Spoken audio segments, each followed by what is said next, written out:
तो आप सभी को याद होगा कि काफी समय पहले एक मूवी ने काफी धूम मचाई थी जिसका नाम है वेरोनिका। उस मूवी को मैंने एक्सप्लेन किया था, तो आज उसी मूवी का एक प्रीक्वल रिलीज हुआ है जिसका नाम है सिस्टर डेथ, जिसके अंदर हम सिस्टर नार्सिसा को देख पाएंगे कि वो कैसे सिस्टर डेथ बनी और उनकी आंखें जिस तरह की थी वो कैसे हुई थी। यहाँ पर हमें उनकी पूरी बैक स्टोरी पता चलेगी। और अगर आप इस फिल्म को समझना चाहते हैं तो वेरोनिका मूवी को जाकर देख लेना, उसका लिंक आपको नीचे डिस्क्रिप्शन में और कमेंट सेक्शन में मिल जाएगा। साथ ही साथ यहाँ पर वेरोनिका मूवी का भी कनेक्शन है, तो एंड तक वीडियो को जरूर देखना। फिलहाल इस मूवी की IMDb रेटिंग चल रही है 7.1 स्टार्स आउट ऑफ 10। हो सकता है कि इसकी रेटिंग बढ़ जाए या फिर थोड़ी बहुत घट जाए। इस मूवी को भी डायरेक्ट किया है पेको प्लाजा ने और ये एक स्पेनिश सुपरनैचुरल हॉरर मूवी है। मूवी काफी बढ़िया है, इनफैक्ट यहाँ पर कॉन्जरिंग और नन से भी काफी बढ़िया मुझे लगी। उम्मीद करता हूँ कि आपको भी जरूर पसंद आएगी। और हाँ, अगर आपने इंसीडियस इन्फर्नो फिल्म को नहीं देखा है तो जाकर देख लेना, मैंने कल ही उसको एक्सप्लेन किया है। उसका लिंक आपको नीचे डिस्क्रिप्शन में और पिन कमेंट में मिल जाएगा। तो चलिए अब बिना किसी देरी के चलते हैं सीधा वीडियो की तरफ।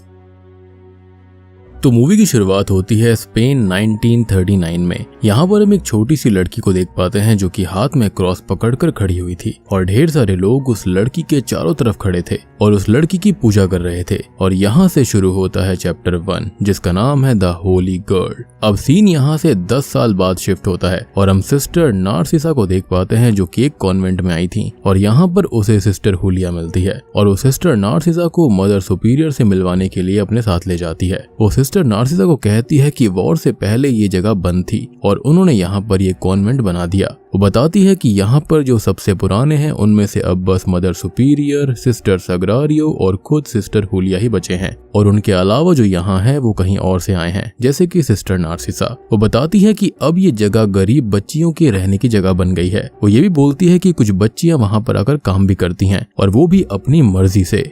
जिसके बाद वो सिस्टर नार्सिसा को मदर सुपीरियर के रूम के बाहर रोककर खुद अंदर चली जाती है और बाहर सिस्टर नार्सिसा के पैरों में एक मार्बल आकर गिरता है। साथ ही साथ उसे वहां पर एक लिखावट दिखाई देती है। उसे कुछ आवाजें भी आ रही थी और जब वो जाकर चेक करती है तो वहाँ कोई नहीं होता। खैर, मदर सुपीरियर सिस्टर नार्सिसा को अंदर बुला लेती है और वो सिस्टर नार्सिसा को देखकर बहुत ही ज्यादा खुश थी। वो सिस्टर नार्सिसा को द होली गर्ल कहकर बुलाती है और कहती है कि सिस्टर ने बचपन में बहुत चमत्कार किए थे। सो मूवी की स्टार्टिंग में जो हमने लड़की देखी थी वो कोई और नहीं बल्कि सिस्टर नार्सिसा ही थी। खैर, मदर सुपीरियर अब ये कहती है कि बिशप ने ये बोला है कि अब सिस्टर नार्सिसा जीसस क्राइस्ट की ब्राइड बनने के लिए पूरी तरह से तैयार है, मतलब कि सिस्टर नार्सिसा एक नन बन जाएगी। और इस बात से सिस्टर नार्सिसा शॉक्ड हो जाती है। खैर, सिस्टर हुलिया सिस्टर नार्सिसा को बताती है कि अब से लड़कियों को वो स्पेनिश लिटरेचर और नेचुरल साइंस पढ़ाएगी और इससे पहले ये सब्जेक्ट सिस्टर आइनेस पढ़ाया करती थी, यानी कि यहाँ पर सिस्टर नार्सिसा को सिस्टर आइनेस के रिप्लेसमेंट में लाया गया है। लेकिन अब वो अपने घर वापस चली गई हैं तो ऐसा उसको करना पड़ेगा। खैर, अब सारी सिस्टर्स और नन्स खाना खा रही होती हैं लेकिन सिस्टर नार्सिसा खाना नहीं खाती। फिर वो अपने रूम में आ जाती है और अपना सूटकेस ऊपर शेल्फ पर रखने लगती है, लेकिन पीछे कुछ अड़ रहा था इसलिए वो उसको रख नहीं पाती। और जब वो चेक करती है तो पीछे एक छोटा सा बक्सा था जिसके अंदर एक कैंची, कुछ लेटर्स और एक पिक्चर थी जिसके अंदर एक डेड सिस्टर की पिक्चर थी जिसका नाम सिस्टर सोकोरो था। तभी अचानक से ही सिस्टर नार्सिसा के सामने रखी हुई चेयर अपने आप ही गिर जाती है जिसका एक बहुत बड़ा सिग्निफिकेंस है। खैर, तभी कोई सिस्टर नार्सिसा के रूम का डोर नॉक करने लगती है और जब वो डोर को ओपन करती है तो बाहर कोई नहीं था। वो वापस अंदर आ जाती है और उसे अंदर वॉल पर कुछ बना हुआ दिखाई देता है जो कि पहले वहां पर नहीं था। वहां पर ऐसा लग रहा था कि जैसे किसी ने खुद को फांसी लगाई हो। अब अगले दिन चर्च में सिस्टर नार्सिसा फादर से कन्फेस करती है कि उसके मन में कुछ डाउट्स हैं कि क्या वो मदर सुपीरियर बनने के लिए रेडी भी है या फिर नहीं, क्योंकि जब वो छोटी थी तो लोग दूर दूर से उससे मिलने आया करते थे, लेकिन अब उसे समझ में नहीं आ रहा कि वो क्या करे। तो फादर कहते हैं कि पहली बार सभी को थोड़ा डर लगता है, वो बस गॉड पर विश्वास रखे। खैर, इसके बाद सिस्टर नार्सिसा अपनी पहली क्लास में जाती है और वो पहले प्रे करती है और बाद में अपना नाम ब्लैक बोर्ड पर लिखती है। लेकिन इस बात से सभी स्टूडेंट्स बहुत ही ज्यादा डरे हुए दिखाई देते हैं और एक बच्ची जिसका नाम रोजा होता है, जिसने वहीं पर यूरिनेट कर दिया था, वो सिस्टर नार्सिसा से पूछकर वॉशरूम चली जाती है और उसके पीछे पीछे उसकी बहन भी जाती है। और यहाँ पर एक स्ट्रेंज चीज ये थी कि सिस्टर नार्सिसा ने फादर से कन्फेशन किया था, लेकिन हमने अभी तक किसी भी मेल को यहाँ पर नहीं देखा।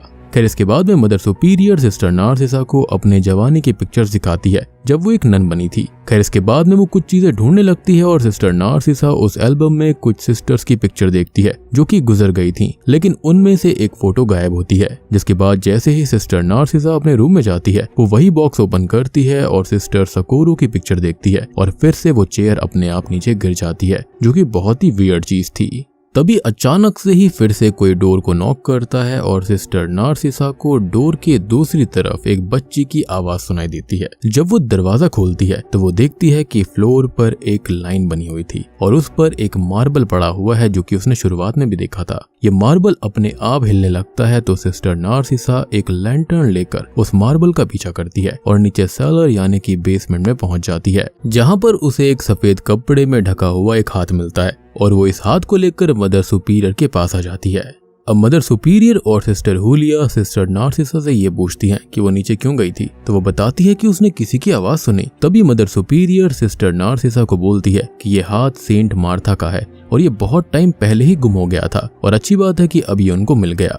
और उसको हमेशा से यकीन था कि सिस्टर नार्सिसा एक मिरेकल गर्ल है। खैर इसके बाद वो तीनों प्रे करती हैं और यहाँ पर शुरू हो जाता है चैप्टर 2, जिसका नाम है if she writes your name you are cursed, यानी कि अगर उसने तुम्हारा नाम लिख दिया तो तुम श्रापित हो जाओगे। खैर हम सिस्टर नार्सिसा को देखते हैं जो कि अपने रूम में जा रही होती है, लेकिन तभी उसे वहां पर सिस्टर सग्रारियो मिलती है जो कि सिस्टर नार्सिसा को बताती है कि बच्चियों ने वहां पर रखी स्वीट्स मिक्स कर दी हैं और सिस्टर नार्सिसा भी टेस्ट करती है और वो स्वीट सच में मिक्स हो गई थी और वो सिस्टर नार्सिसा को जबरदस्ती स्वीट्स खाने के लिए कहती है और सिस्टर सग्रारियो अचानक से ही बहुत ही डेविलिश हंसी हंसने लगती है और असल में उन स्वीट्स के अंदर 2 आंखें थी, जिस वजह से सिस्टर नार्सिसा के मुंह से खून आने लगता है और वो आंखें किसी और की नहीं बल्कि सिस्टर सग्रारियो की ही थी। लेकिन तब भी सिस्टर नार्सिसा अचानक से जाग जाती है क्योंकि असल में ये एक नाइटमेयर था।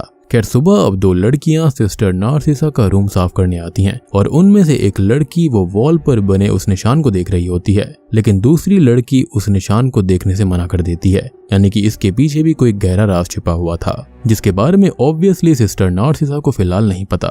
अब सिस्टर नार्सिसा क्लास में जाती है जहां पर उसको पता चलता है कि आज असल में लॉन्ड्री डे है, तो ज्यादातर बच्चे अपने कपड़े धो रहे हैं या फिर बाहर से आए कपड़े, यानी कि जो लोग यहाँ पर चैरिटी वगैरह करते हैं उनके कपड़े ये लोग फ्री में धोते हैं। अब सिस्टर नार्सिसा भी उन बच्चों के साथ चली जाती है और वो उनकी मदद करने की कोशिश करती है, लेकिन वो बच्चे ये कहते हैं कि अगर उन्होंने सिस्टर नार्सिसा की मदद ली तो सिस्टर हुलिया उन्हें डांटेंगी।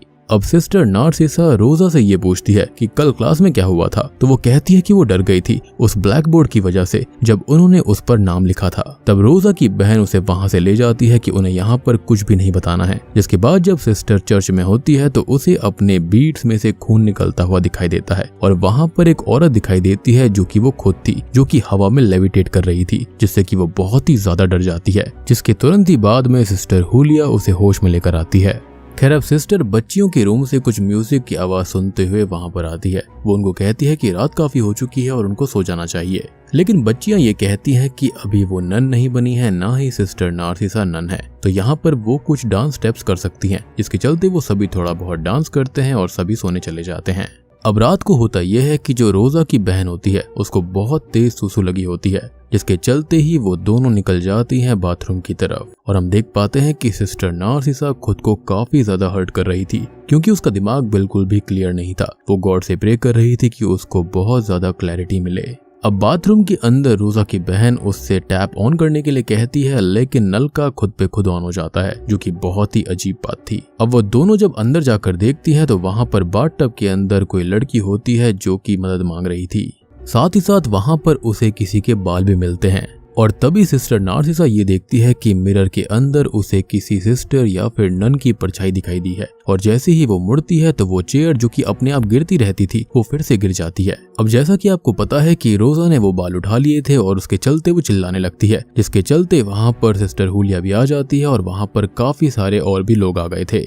अब तभी अचानक से ही लड़कियों के रूम से चिल्लाने की आवाज आती है और जब वो वहां पर पहुंचते हैं तो उनको पता चलता है कि किसी ने एक लड़की के बाल काट दिए हैं और रोजा के हाथ में सिजर देखकर सिस्टर हुलिया को ये लगता है कि रोजा ने ही उस लड़की के बाल काटे होंगे। रोजा कहती है कि उसने ऐसा नहीं किया। साथ ही साथ सिस्टर नार्सिसा भी इस बात पर यकीन करती है कि रोजा ने ऐसा कुछ नहीं किया होगा। वो उससे पूछती भी है कि उसके पास ये सिजर्स कहाँ से आई, क्योंकि ऐसी सेम सिजर उसके उस बॉक्स में उसको मिली थी, यानी कि उसके रूम के अंदर। अब रोजा यहाँ पर बार बार ये कहती है कि उसने बाल नहीं काटे बल्कि उस लड़की ने काटे हैं और वो लड़की बाथटब में डूब रही थी और उनसे मदद मांग रही थी। तो सिस्टर हुलिया इस पर काफी गुस्सा करती हैं और रोजा को एक थप्पड़ मार देती हैं, जैसे कि वो किसी राज को छुपाना चाहती हो। सिस्टर हुलिया अब सिस्टर नार्सिसा को अपने रूम में जाने के लिए कह देती है, जिसके बाद जब सिस्टर नार्सिसा अपने बॉक्स को चेक करती है तो स्ट्रेंजली वो सीजर उस बॉक्स के अंदर नहीं थी, जो कि बहुत ही अजीब बात थी। अब अगली सुबह जब सिस्टर नार्सिसा क्लास में होती है तो वहां पर रोजा मौजूद नहीं थी, क्योंकि उसको पनिशमेंट मिली थी। उसको नीचे एक जेल जैसी जगह पर बंद कर दिया गया था, जहां पर उसे ये कहा गया था कि उसको कुछ भी नहीं खाना है जिससे कि उसकी पनिशमेंट पूरी होगी। और तभी सिस्टर नार्सिसा रोजा से मिलने जाती है और उससे ये पूछती है कि वो सीजर्स कहाँ से मिली। तो वो कहती है कि वो उसे बाथरूम में ही मिली थी। अब सिस्टर नार्सिसा उससे उस लड़की के बारे में पूछती है तो रोजा बताती है कि सिस्टर नार्सिसा से पहले जो उनकी टीचर थी, जिनका नाम सिस्टर आइनिस था, उनको ये बात उसने बताई थी और उन्होंने सिस्टर आइनिस को भी बताया था कि उन्हें उस लड़की की पेंटिंग और चीजों से दूर रहना चाहिए। तो सिस्टर आइनिस ने उस लड़की की हैंगमैन वाली ड्राइंग में सिर्फ जिसकी एक ही लेग थी, उसके अंदर एक दूसरी टांग भी बना दी थी, जिसके बाद उस लड़की ने सिस्टर आइनिस का नाम लिख दिया। और इन सब के बाद सिस्टर आइनिस बहुत डर गई थी और वहां से चली गई। अब रोजा ये भी बताती है कि यहाँ पर एक स्पिरिट है और इस बात पर कोई भी यकीन नहीं करता। इनिशियली तो सिस्टर आइनिस ने इस बात पर यकीन किया था, लेकिन बाद में वो भी मुकर गई थी। उसका ये कहना था कि वो लड़की किसी का भी नाम लिख सकती है और जिसका वो नाम लिखती है तो वो पर्सन शापित हो जाता है। जिसके बाद हम सिस्टर नार्सिसा को देखते हैं, जिसको मदर सुपीरियर सिस्टर आइनिस की पुरानी ड्रेस पहनने के लिए कह रही होती हैं। और सिस्टर नार्सिसा मदर सुपीरियर से सिस्टर आइनिस के बारे में पूछती है कि वो डर क्यों गई थी। तो मदर सुपीरियर कहती है कि ये सब बच्चों की एक मनगढ़ंत कहानी है और वो उस ड्रेस के लिए कुछ सामान लेने चली जाती है। अब सिस्टर नार्सिसा ग्लास में खुद को देख ही रही होती है कि तभी वो ड्रेस खुद पे खुद टाइट होने लगती है और सिस्टर नार्सिसा का दम घुटने लगता है। लेकिन अचानक से ही वो जाग उठती है, क्योंकि ये भी एक नाइटमेयर था। खैर तभी सिस्टर नार्सिसा को फिर से क्लास में दिखाया जाता है, जहां पर वो सोलर एक्लिप्स यानी कि सूर्य ग्रहण के बारे में बता रही होती है। और इसी चीज का कॉन्सेप्ट वेरोनिका मूवी के अंदर भी था। माना जाता था कि सूर्य ग्रहण के दिन काफी सारी इविल स्पिरिट्स वगैरह स्ट्रॉन्ग होती हैं। खैर वहां पर वो रोजा को देखती है, जो कि अचानक से काफी डर गई थी और वो अचानक से ही भाग जाती है। अब सभी बच्चियां सिस्टर नार्सिसा को पीछे देखने के लिए कहती हैं, जहां पर ब्लैक बोर्ड पर किसी ने रोजा का ही नाम लिख दिया था। जिसके बाद सिस्टर नार्सिसा सभी लड़कियों को शांत करके रोजा के पीछे चली जाती है। और रोजा वहां से इसलिए भाग गई थी क्योंकि उसका यह मानना था कि वो स्पिरिट जिसका नाम लिखती है वो शापित हो जाता है।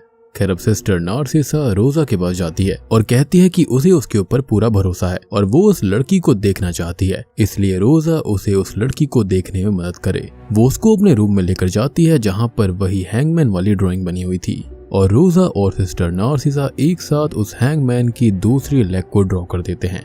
फिर सिस्टर नार्सिसा पूरा रूम देखने लगती है, लेकिन उसे वहां कोई भी नजर नहीं आता और वो रोजा को समझाती है कि देखो यहाँ कोई नहीं है, ये खाली उसका भ्रम है। लेकिन तभी वहां पर रखी हुई चेयर अपने आप फिर से गिर पड़ती है और तभी रोजा उसको बताती है कि वो सिस्टर नार्सिसा के पीछे ही खड़ी है और वो कोई लड़की नहीं है बल्कि कुछ और ही है। लेकिन सिस्टर नार्सिसा उसे नहीं देख सकती थी और वो कुछ बोल भी रही थी। सिस्टर नार्सिसा पीछे देखती है और पूछती है कि वो क्या कह रही है और जैसे ही वो वापस मुड़ती है तो रोजा वहां से गायब हो गई थी। अब सिस्टर नार्सिसा सभी जगह रोजा को ढूंढने लगती है, लेकिन उसे वो कहीं भी नहीं मिलती। वो रोजा की बहन को उसे ढूंढने के लिए भी कहती है और यहाँ पर सिस्टर हुलिया पूछती है कि क्या हुआ। तो सिस्टर नार्सिसा बताती है कि रोजा गायब है। तो सिस्टर हुलिया उल्टा उसे ही बुरा भला बोलने लगती है कि वो बस एक ढोंगी है और पाखंडी है, उसे कुछ भी दिखाई नहीं देता।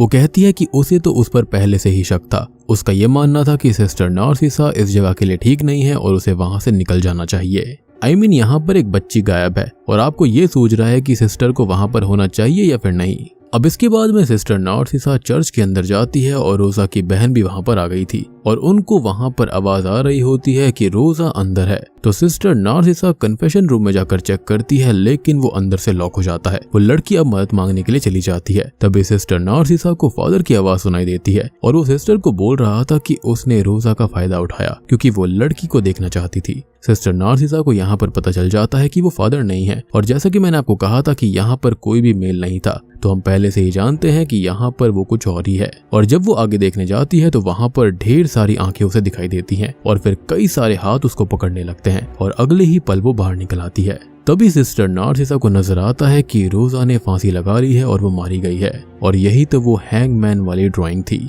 साथ ही साथ वो कर्स्ड होने वाली चीज भी साबित हो चुकी थी। और मुझे तो यहाँ पर यह भी लगता है कि सिस्टर आइनिस कहीं गई नहीं थी, बल्कि उनको भी खत्म कर दिया होगा, यानी कि इसी स्पिरिट ने ऐसा किया होगा। और अब यहाँ से शुरू होता है चैप्टर 3, फाइनल चैप्टर, जिसका नाम है सिस्टर सकोरो।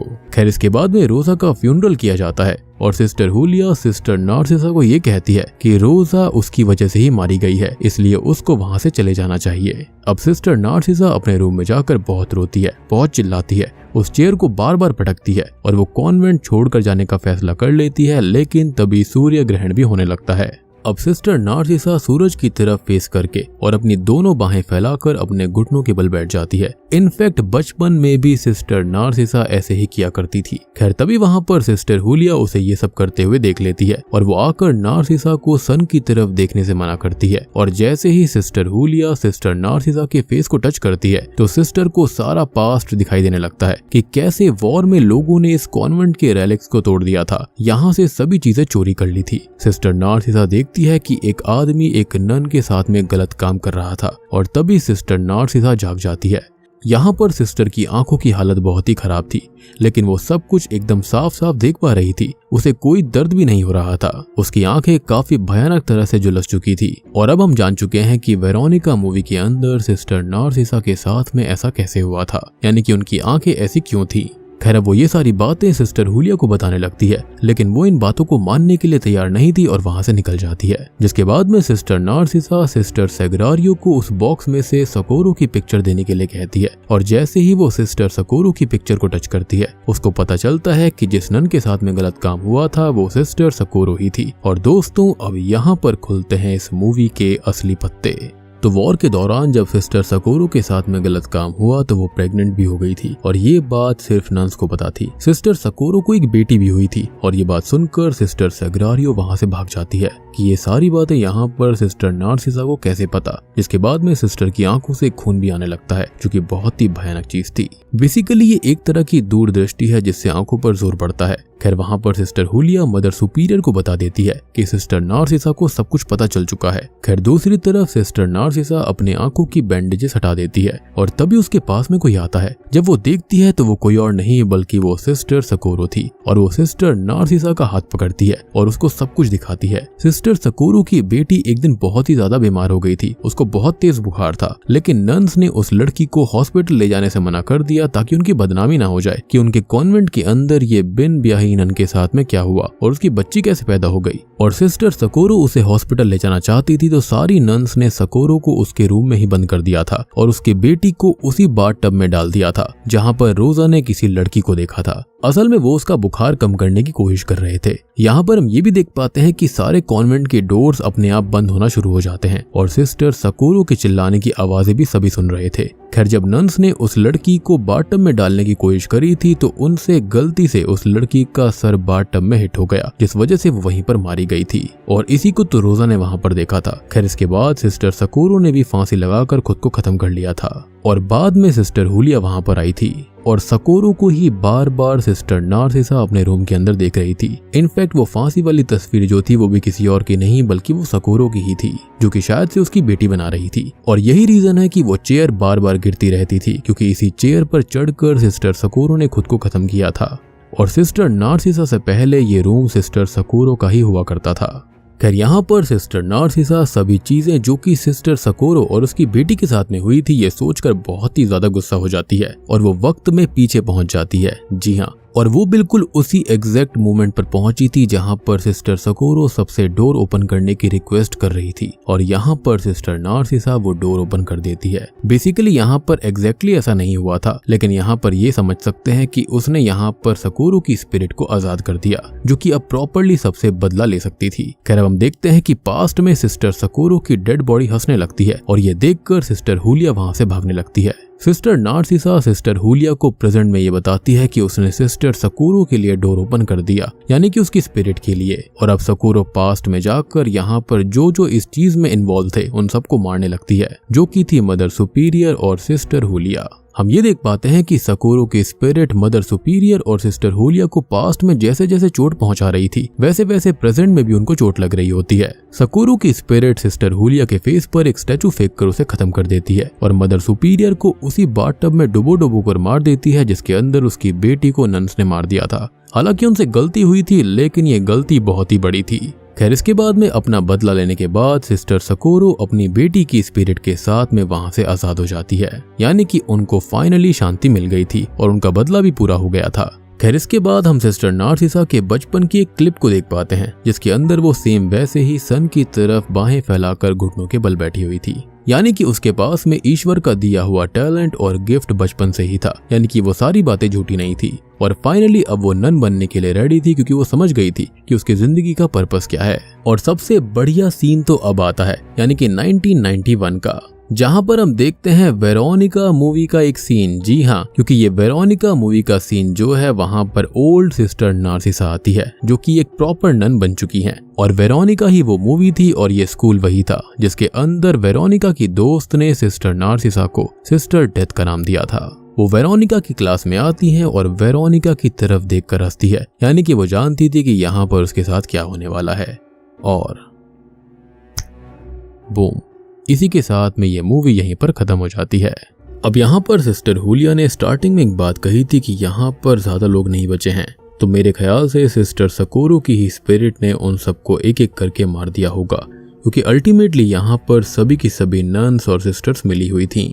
अगर वो चाहती तो कोई ना कोई उसकी मदद कर सकता था, लेकिन किसी ने भी सिस्टर सकोरो की हेल्प नहीं करी थी। तो दोस्तों, ये थी सिस्टर डेथ फिल्म की कहानी, जो कि वेरोनिका मूवी की प्रीक्वल है, यानी कि सिस्टर डेथ या फिर सिस्टर नार्सिसा ऐसी कैसे बनी, उनके पास में ऐसी शक्तियां कहां से आई थी, ये हमको पूरी डिटेल में पता चल जाता है। इनके पास में काफी सारी शक्तियां हैं, जैसे कि ये किसी भी चीज को टच करके फील कर सकती हैं कि पास्ट में क्या हुआ था, और ये सेम शक्तियां लॉरेन वॉरेन के पास में भी थीं। और यहाँ पर जो मूवी का कनेक्शन दिखाया गया है वो काफी बढ़िया है, और जब से मुझे पता चला था कि इसकी प्रोडक्शन स्टार्ट हो गई है, मैं इस मूवी के लिए काफी एक्साइटेड था, क्योंकि जो मेरे चैनल का सबसे पहला एक्सप्लेनेशन था वो वेरोनिका मूवी ही थी, और यही वो मूवी थी जिससे मेरे चैनल को एक बहुत बड़ा बूस्ट मिला था। आई नो कि अभी आप अगर जाकर देखोगे तो वो वीडियो काफी लेट दिखाएगा आपको, काफी लेट अपलोड टाइप है, क्योंकि वो एक री अपलोडेड मूवी थी, उसको मैंने वापस से एक्सप्लेन किया था। लेकिन मेरे स्टार्टिंग वाले सब्सक्राइबर जानते होंगे कि मैंने अपने एक्सप्लेनेशन चैनल की शुरुआत इसी मूवी के साथ में करी थी, तो सिस्टर डेथ को तो एक्सप्लेन करना बनता ही था। बाकी एक्सप्लेनेशन के अंदर मैंने आपको सारी चीजें अच्छे से बता ही दी हैं। उम्मीद करता हूँ कि आपको मूवी अच्छे से समझ में आ गई होगी। तो वीडियो अच्छी लगी हो तो लाइक कर देना, चैनल के ऊपर नए हैं तो सब्सक्राइब कर लीजिए। तो मैं आप सबको मिलता हूँ अगली वीडियो के साथ में, तब तक के लिए